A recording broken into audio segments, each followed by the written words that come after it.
History is shaped by men and women of extraordinary ambition. But once in a generation, someone emerges who bends history itself.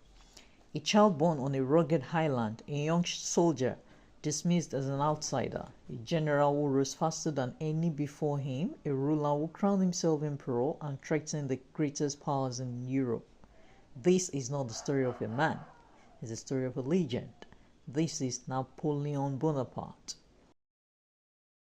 Napoleon was born on August 15, 1769 on the island of Corsica, just months after the island fell under French control. To the mainland French, Corsicans were seen as proud, stubborn, and wild. From the very beginning, Napoleon stood apart. His father pushed toward education, opening the door that would change his destiny. At just 9 years old, Napoleon left his island and traveled to mainland France to attend military school. He spoke French poorly, carried a heavy accent, and was often ridiculed by classmates, but he excelled in mathematics, history, and above all, military strategy. And while you're watching, can you tell us where you're watching from and what time is it now? It helps us know who is joining the journey. By the age of 16, he was a trained artillery officer. The boy from a conquered highland was ready to conquer destiny. In 1789, when Napoleon was just 20, France erupted. The French Revolution dismantled centuries of monarchy. Chaos and uncertainty gripped the nation, but in chaos, Napoleon saw opportunity. His loyalty to the revolutionary government and his brilliance with artillery would soon bring him into the spotlight. The turning point came in 1793 at the Siege of Toulon. Royalists had handed the city to the British Navy. France was desperate. The young artillery captain proposed a daring plan, one that senior generals ignored until desperation forced them to listen. His strategy worked. Toulon fell. The British withdrew. Napoleon, only 24, was promoted to the brigadier general. A legend was awakening. In 1796, Napoleon received command of the Army of Italy. What they found was a starving, exhausted, poorly supplied group of men. But Napoleon did not see weakness, he saw potential. With fiery speeches and promises of victory, he transformed morale. Then came the brilliance, a series of rapid maneuvers, surprise attacks, and bold strategies. He defeated Austrian and Piedmontese forces in lightning succession. He crossed mountains and others believed impossible. His victories shocked Europe. In barely a year, he forced Austria to negotiate peace.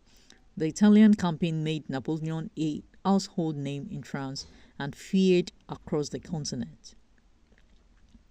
Hungry for more military fame, Napoleon targeted Britain's influence. He set his eyes on Egypt, a strategic gateway to India. In 1798, he sailed with an army, scientists, artists, and scholars. The Egyptian campaign produced mixed results. Napoleon won impressive land battles, including the Battle of the Pyramid, declaring, "Soldiers, from the height of these pyramids, 40 centuries look down upon you." His scholars made discoveries that transformed Western knowledge, including the Rosetta Stone. But at sea, disaster struck. The British destroyed the French fleet at the Battle of Nile. Cut off and isolated, Napoleon abandoned his army and secretly returned to France. He had lost Egypt but gained something more powerful, a reputation of invincibility. By 1799, France was collapsing under corruption and ineffective government. People were exhausted by a decade of instability. Napoleon returned to a nation desperate for direction. On November 9, 1799, known as the coup of 18 Brumaire, Napoleon overthrew the government with a combination of intimidation, strategy, and political maneuvering. Without firing a single shot, he became first consul, the leader of France. His rule began, but he wanted more.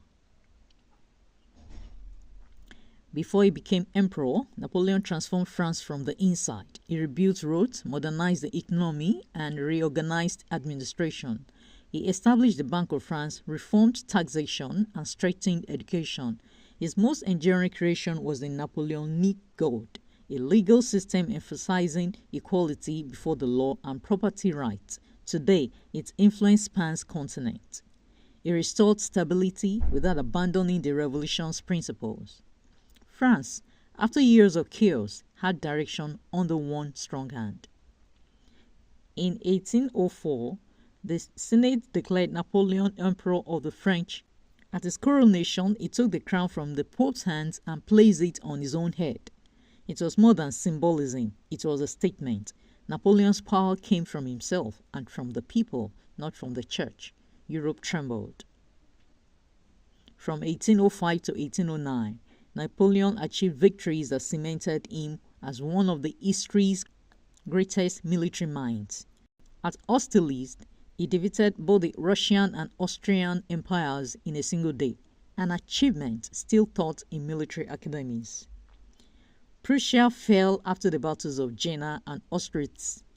Austria was humbled at Wagram.